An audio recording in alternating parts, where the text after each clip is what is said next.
Asi se shodneme, že k dlouhodobým rybářským výpravám by mělo patřit také dobré a kvalitní jídlo. Dnes tu mám k recenzi hotová jídla od rodinné firmy Strutnová, která najdete pod označením Express Menu. No a protože je čas oběda, tak si jeden balíček připravíme a ochutnáme ho. Express Menu je možné skladovat při teplotách do 30 stupňů Celsia. Krátkodobě však vydrží i vyšší teplotu.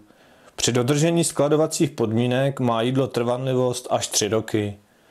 Jídlo je zabaleno do odolného bariérového sáčku, takže bez problémů vydrží třeba i v batohu, aniž by se mu cokoliv stalo. Velkou výhodou je tedy skladnost a odolnost proti rozbití.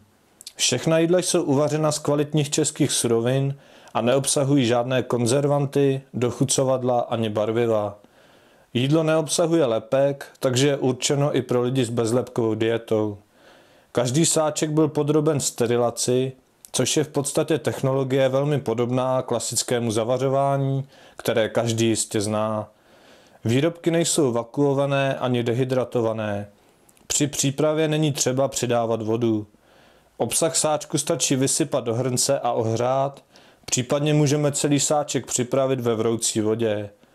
Jídla jsou bez přílohy, aby si každý mohl zvolit svoji oblíbenou. Takže jsem po obědě, jak jste si možná sami všimli, dnes jsem zvolil hovězí guláš. Co se týká chuťové stránky, tak bych neměl co vytknout.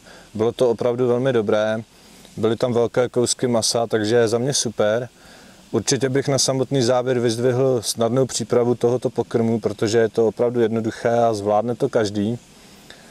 Další výhodou je, že se v jídle nenachází žádný konzervanty, barviva ani dochucovadla, pouze kvalitní suroviny, což v dnešní době určitě není standardem, takže si myslím, že si svoji cenu Express Menu určitě obhájí.